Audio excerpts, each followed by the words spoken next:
We're going to be in Parashat Shoftim, which begins in Deuteronomy 16, chapter 18. But we didn't quite finish last week, so we're going to pick it up in chapter 14. You shall not eat anything which dies of itself. You may give it to the alien who is in your town, so that he may eat it, or you may sell it to a foreigner. For you are a holy people to the Lord your God. So the basis of this to allow, let me put it in today's terms, that an alien, let me put it this way, a Christian, a believer who is non-Jewish, he is allowed to eat things that die of themselves.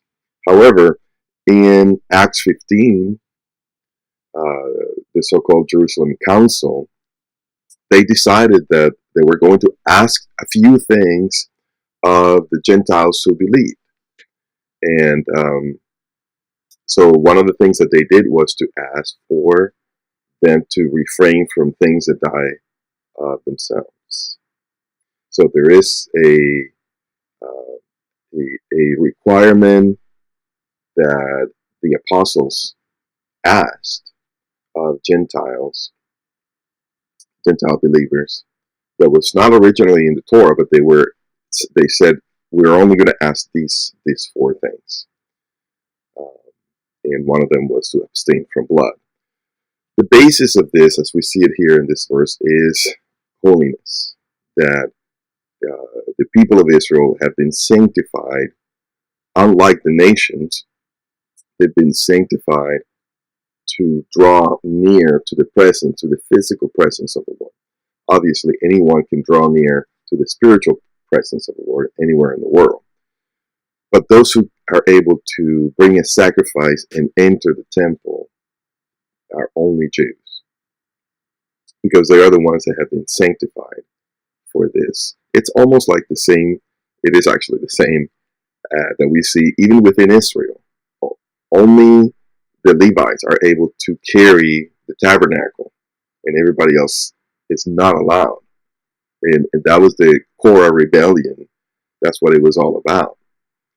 Instead of accepting that the Lord has given us privileges already, and we don't need to covet somebody else's privilege or level of sanctification to which the Lord has drawn them to Himself, then we're to accept these things and just be thankful for what we do have. And it's not meant to put anyone down. Like I said, even within Israel, very few are Levites. Even fewer are Kohanim priests. And the rest of us, then, we're not supposed to be left out like Korah, right? And make a big deal out of this. So it's the same with believers from the nations.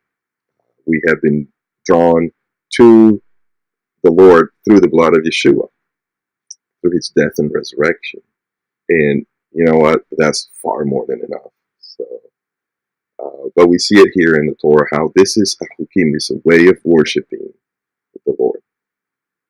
And it says, "You shall not boil a young goat in its mother's milk." We talked a little bit about this last week, and I don't think we need to get more into this.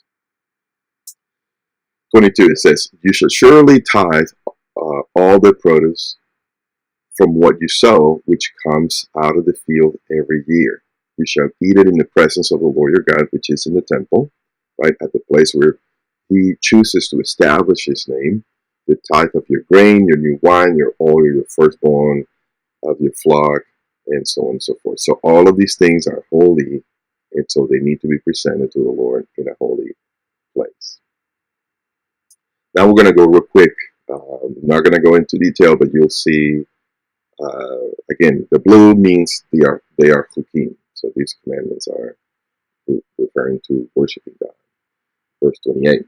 "At the end of every third year, you shall bring out all the tithe of your produce in that year." In that year, it says this is not an extra tithe on top of everything else. But this is the produce for that year. "And it shall be deposited in your town." So in your town there will be Levites, and they will have this going and then they will distribute it from there because it was holy to the Lord. Chapter 15, verse 1. At the end of every 7 years, you shall grant a remission of debts. So we know this. They said the word remission there, you see at the bottom, Shemitah, right? This is the year of the Shemitah. And we've heard a lot about this from Jonathan Kahn recently in his books. So we know this is the celebration every 7 years, the remission, the forgiveness of debts. And so we can read the details there. Verse 7, if there's a poor man with you, one of your brothers, in any of your towns in your land which the Lord your God has given you, you shall not harden your heart, nor close your hand from your poor brother. Verse 8, here's the book, the commandment, the 15. But you shall freely open your hand to him, and shall generously lend him sufficient for his need in whatever he lacks. Now the commandment, and we see it in verse 10, you shall generously give to him, and your heart shall not be grieved. When you give to him, thinking that, oh, the year of remission is coming and I'm going to lose my money, you need to trust the Lord that he will reward your generosity. It says, for you shall freely open your hand to your brother. Verse 12. We have the if here. Sounds like the Mishpatim, right? When we have different cases. It says, if your kinsman, a Hebrew man or woman, is sold to you, because it's a slavery. We see this in Exodus 21. It says, it's sold to you, then he shall serve you 6 years, but in the 7th year you shall set him free. So this is a combination of Chukim, because this is the year of the Shemitah. So it is a commandment regarding worship, but also it is a one of the Mishpatim. It's a compassionate decision to not continue to oppress your brother, but to, in verse 14, you shall furnish him liberally from your flock. So be generous to him, set him up for success as he goes away from slavery. This is compassionate decisions, and the Lord will recompense the person who acts so generously, obeying his commandment. Verse 19. You shall consecrate to the Lord your God all the firstborn males. Now we're talking about people that are born. This talks about people in Exodus 13. We know this is the place where the firstborn male, human male. Here is talking from the herd on your flock. You shall not work with the firstborn of your herd, because it is holy, right? It's like a priest almost. Nor shear the firstborn of your flock. You and your household shall eat it every year before the Lord your God in the presence of which the Lord chooses, in the place which the Lord chooses. So you bring it and you present it to the Lord. A portion goes to the priest. A portion goes to the altar to be burned for the Lord, and a portion of the family is to eat it. Verse 16. Chapter 16. So we're moving quickly here. Observe the month of Aviv and celebrate the Passover to the Lord your God. We're going to talk about someday about the month of Aviv, because it seems here like it's two different commandments. Observe the month of Aviv, celebrate the Passover. Obviously, the Passover is in the month of Aviv, but there's something special also about the month of Aviv, which someday I hope we can expand a little more. But here we're going to just limit ourselves to this commandment. The details are there for us to get into. Verse 9, you shall count 7 weeks for yourself. You shall celebrate the Feast of Weeks. So this is Shavuot, Pentecost, obviously that comes after Passover. We read the details there. And then you shall celebrate the Feast of Booths in verse 13. That's the Feast of Tabernacles. The word booth, if you look at the bottom, Sukkat. That's where our name comes from as a congregation. Sukkat, Shalom, a tabernacle or a booth of peace. Verse 16. 3 times in a year All your males shall appear before the Lord your God in the place which he chooses, the temple. At the feast of unleavened bread, that is Passover and the 7 days of unleavened bread, at the feast of weeks, which is Shavuot, and at the feast of booths, which is Sukkot. So Passover, Shavuot, and Sukkot, these are feasts where all the male will require at least once in their lifetime, especially those who were later on in the diaspora in all dispersed throughout the world. So to appear before the Lord in the temple. That's what we see in the book of Acts in chapter 2, when they were Jews from all over the world, the known world, coming for the feast. It was in obedience to this commandment, which is a chok. So it's a commandment for worship. And so then we come to the beginning of our portion for this week, Parashat Shoftim. If you see the word here, judges, it says Shafat. And that's where we get the word Shoftim. It's a plural. Shafat means a judge, and Shoftim, judges. So you see it that we have it here in this tan color that I decided to use for things related to the Mishpatim. So the word Mishpatim is related to the word Shoftim. Judges, judgments, that's the relationship there. So it says, you shall appoint for yourselves judges and officers in all your towns, all throughout the land. And it says, you shall not distort justice, not be partial, and you shall not take a bribe. Here's a famous verse in Deuteronomy. Justice you shall pursue. This is the only place where you have two commandments, one back to back. And this repetition is very significant, very important. The Lord is emphasizing this concept of justice, which is tzedek, is righteousness. Do righteousness, do what is right, do what is loving to people. Do not distort their rights. If you recall, we've taught about the mishpatim, the judgment, the compassionate decisions. This is about finding out who, in every case, is the person that is being wronged, is the person that is being oppressed, and deliver justice for them, render a compassionate decision on their favor to restore what they've lost, to cause the other person to make reparation. And this is the concept of redemption, really. So that's why this is so important for the Lord. This is what the Lord did to Egypt. Egypt was the oppressor. Israel was being oppressed.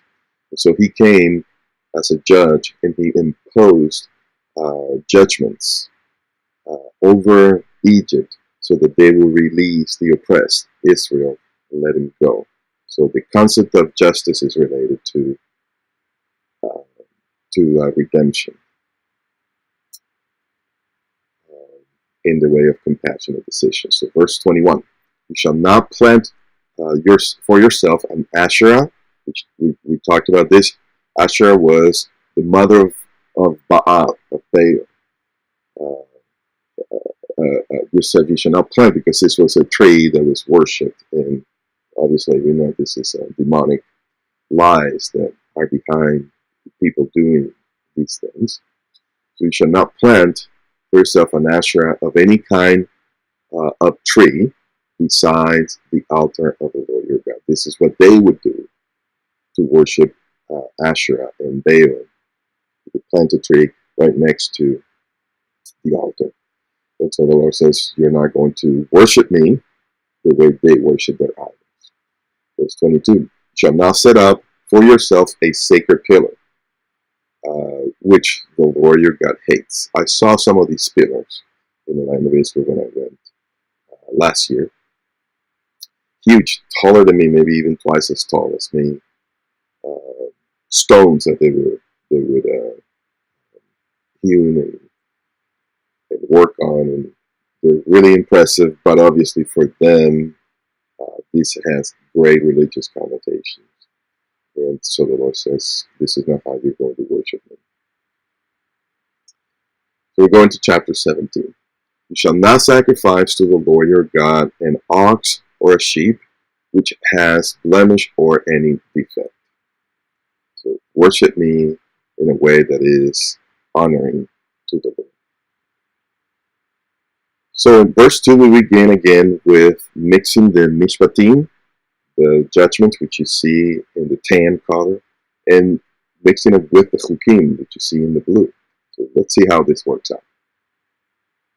It says the word if, again, we know the if in the Hebrew is ki. You can see at the bottom that this signal the presence of different cases. So here's the first case. If there is found in your midst a man or a woman who does what is evil, you see the mix here? Doing what is evil has a religious connotation. In verse 3 it says, and has gone and served other gods and worshipped them. So this is somebody that is not loving the Lord. It's going and disregarding the mishpatim, worshiping other idols, following the chukim of the nations. But you are to render a judgment about this now. When we talked about this is a theocratic arrangement in the nation of Israel where people who go because of their religious sins, to put it this way, their unfaithfulness to the Lord and worshiping other gods, actually carries civil punishment, mostly death penalty, and we're going to see here. Verse 4, it says, and if it is told you, and you have heard of it, then you shall inquire thoroughly. So this is the place of the judges. Inquire, carry out an investigation. If it is true, verse 5, then you shall bring out that man or that woman who has done this evil deed to your gates, the gates of the city, that is the man or the woman, and you shall stone them to death. So death penalty for going out and worshiping false idols, really worth getting into worshiping demons. Verse 6 now, here's a protection. It says, on the evidence of 2 witnesses or 3 witnesses. You need to base this on. So it can't just be one person because they could have a grudge against them and falsely accuse them. And we're going to see that a little bit here. And it says, so you shall purge the evil from your midst. Through the judge, through the process of the mishpatim, the judges taking on the chukim. So you see the blending of the two. Verse 8. Shalom. Again, friends, I had to continue the recording at another time. So verse 8, chapter 17. It begins with the word if. We know at the bottom it says ki, so it is a case. And it says, if any case is too difficult for you to decide between one kind of homicide or another, between one kind of lawsuit or another, and between one kind of assault or another, being cases of dispute in your courts. Now comes the blue, right? The first part was mishpatim, a case. Now is the religious aspect of it in the blue, the chukim. It says, then you shall arise and go up to the place which the Lord your God chooses. So now we're getting the temple involved. And it says in verse 9, so you shall come to the Levitical priest or the judge who is in office in those days. Verse 11, it says, according to the terms of the law which they teach you. Now, let's look at this. The word law here obviously is Torah, but the word terms, you see at the bottom, is pei. Pei is the word for mouth. So according to the mouth of the Torah, or according to the oral Torah. Now, this is where the oral Torah comes from. And these are judgments, decisions rendered as to how to apply the commandments in particular situations. So according to the oral, the terms of the law which they teach you, and according to the verdict, look at the word verdict here. At the bottom is mishpat, so it's mishpatim. So we know these are the judgments. So according to the verdict which they tell you, you shall do. You shall not turn aside from the word which they declare to you, to the right or to the left. The man who acts presumptuously by not listening to the priest who stands there to serve the Lord your God, nor to the judge, that man shall die. So this is the civil decision death penalty. But look, it's for religious purposes. It says that who acts presumptuously. This is a person who is rejecting the authority of God, the priest or the judge, the place, the temple. So this is a person probably worshiping idols, don't want anything to do with the Lord, really. So death penalty is to be applied to him. Verse 14. When you enter the land and you say, I will set a king over me. So this is Mishpatim, right? This is the king was basically a judge. Remember, they replaced the judges in the book of Judges and in 1 Samuel. So, but watch, it says, like the nations who are around me. So now they are trying to follow the Chukim of the nations. So there is the mix here between the Mishpatim and the Chukim. It says, you may not put a foreigner over yourselves who is not your countryman. He shall not multiply wives for himself, like Solomon, or else his heart will turn away. And that's exactly what happened to him. He began to worship the idols of those wives. So we see there the mix with the Chukim and the Mishpatim. Verse 18, when he sits on the throne, speaking of the king, the throne of his kingdom, he shall write for himself a copy of the law on a scroll, that he may learn to fear the Lord his God. That's the Chukim. That his heart may not be lifted up above his countrymen, and that he may not turn aside from the commandment. We know this is the Shema, love the Lord your God, so that he will not go and worship other idols, the king, speaking of the king. So he was supposed to write a copy of the Torah. Chapter 18, verse 1. The Levitical priests, who the whole tribe of Levi, shall have no portion or inheritance in the land. They shall eat of the Lord's offerings by fire in his portion. So they are to receive compensation for the services that they do, but these are holy things. This reminds me of the rebellion of Korah. Korah was a Levite, but the other people with him were not Levites. And so Korah wanted to be a priest. He was not a priest, he was just a Levite. And the other people, together with him, they were claiming that they had the rights also to be holy like Moses and Aaron. And that was wrong, because this is the portions from which they eat are holy portions. So these people who were not Levites at all could not eat off of these things. So they were upsetting this arrangement that the Lord has set up based on levels of holiness. And that can be done. And that's what it's part of the Chukim here, that the portions of the holy things belong to the Levites for their sustenance. Now this shall be the priest's due from those who offer a sacrifice, either an ox or a sheep, of which they shall give to the priest the shoulder and the cheek and the two cheeks and the stomach. You shall give him the first fruits of your grain, your new wine and your oil, and the first shearing of your sheep. So all of these things are holy, and they go to the Lord through giving it to the priests who are holy. So it says, for the Lord your God has chosen him and his sons to stand and serve in the name of the Lord forever. Look at the word stand here. At the bottom is amad. We get the word amidah. It's the standing prayer. So when we say the amidah, we are giving the Lord sacrificial priestly service. We're not priests, most of us, except for Hal here, who is a Kohen. But we get to stand because in the spirit, we are priests. In Yeshua, we are all priests, Jew or non-Jew. Verse 6. Now we know here comes a case, right? Mishpatim. It says, now if a Levite comes from any of your towns, look at the word if again, key, so we know it's a case. If a Levite comes from any of your towns throughout Israel where he resides and comes whenever he desires to the place which the Lord chooses, they shall eat equal portions.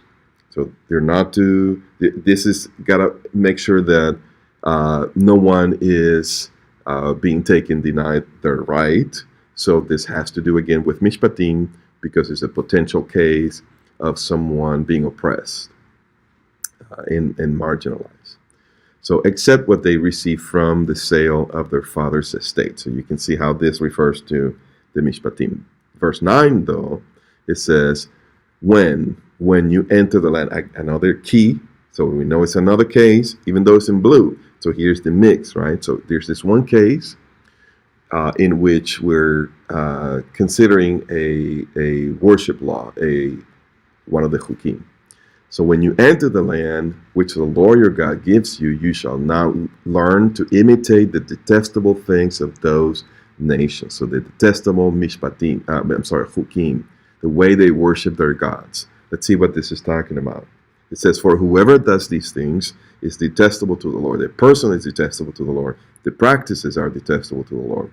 Verse 14, for those nations which shall dispossess, listen to those who practice witchcraft and diviners. So now this is getting into worshiping through accessing the demonic.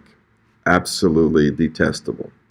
And that's why the Lord is condemning this in the strongest term. But remember, this begins with key.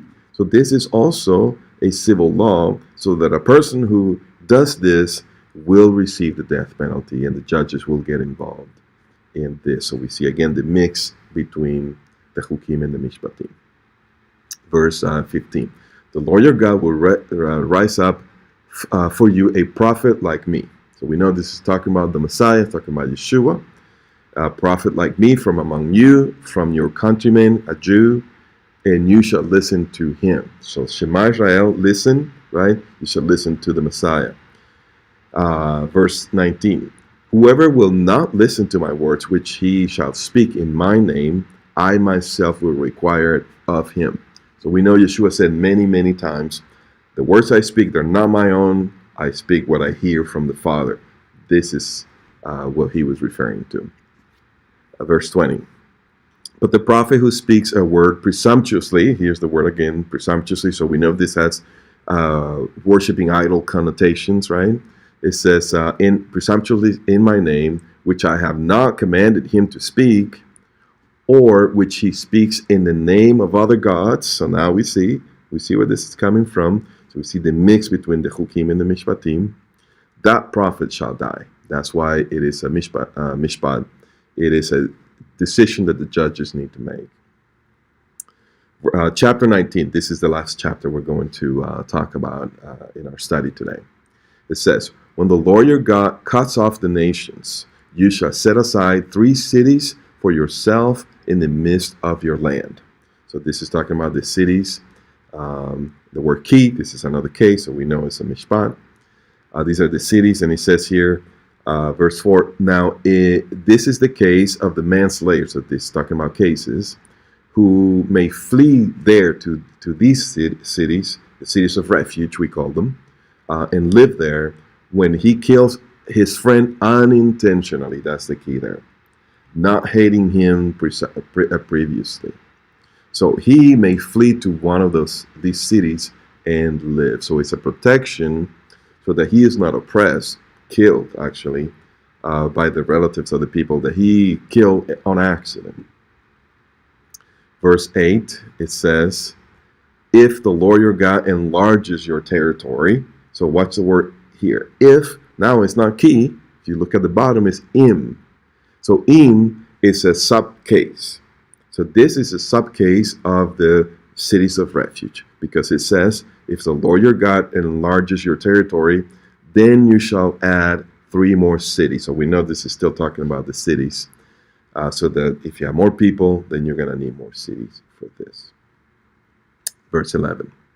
But if there is a man who hates his neighbor, so now this is a different case, right? So we have the word if. Now it's key, it's a major case. Im is a subcase. Key is a major case. So it says, but if there is a man who hates his neighbor and lies in wait for him and rises up against him and strikes him so that he dies, this reminds me of Cain killing Abel, and he flees to one of these cities, he is not oppressed. he is the oppressor, so we need to bring justice here. Verse 12, then the elders of his city shall send and take him from there and deliver him into the hand of the avenger of blood, the relative of the person he killed, so that he may die. You shall not pity him, but you shall purge the blood of the innocent. The innocent is the person who was murdered. So we see how the mishpatim have to do with preserving the rights of those who are oppressed. The innocent from Israel, that it may go well with you. Verse 14. You shall not move your neighbor's boundary mark, because you will be stealing land from him. So if this happens, then this is a case that the judges need to decide and make a decision on this. Verse 15, and we're going to conclude here with chapter 19. It says, a single witness shall not rise up against a man on account of any iniquity or any sin which he has committed. On the evidence of 2 or 3 witnesses, a matter shall be confirmed. We know this principle well all throughout Scripture. Verse 16, if, now here's a case, so we got the principle, now we have a case. If, key, a malicious witness. What does that mean? Look at malicious. Look at the bottom. The word is Hamas. Have you ever heard that word before? Yes, the Hamas terrorists. That's exactly what this is. You see, this word Hamas in the Hebrew means violence. In the days of Noah, it says that the whole earth was filled with violence. Well, the word in Hebrew there is Hamas. So this is speaking of a malicious witness, a witness trying to do violence to someone else.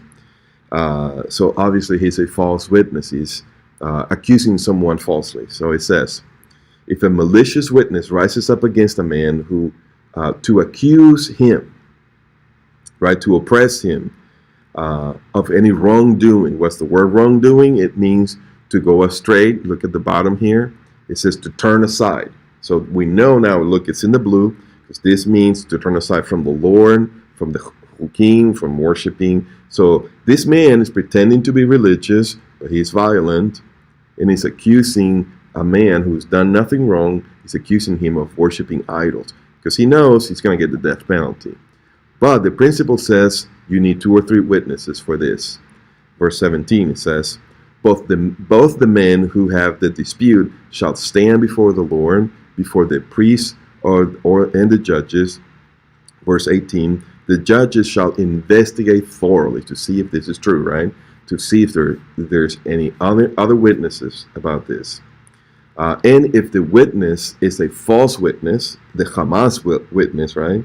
If it's a false witness and he has accused his brother falsely, then you shall do to him what he had intended to do to his brother. What was he intending to do? Get him killed. Get him to get the death penalty. But that's what is coming to him. Thus you shall purge the evil from among you. And this is the conclusion of our study today. Thank you very much. Thank you for praying for me and for my family. And I'm off to the airport in about 5 minutes. And then hopefully you enjoyed this study and everything went good. Blessings. Amen.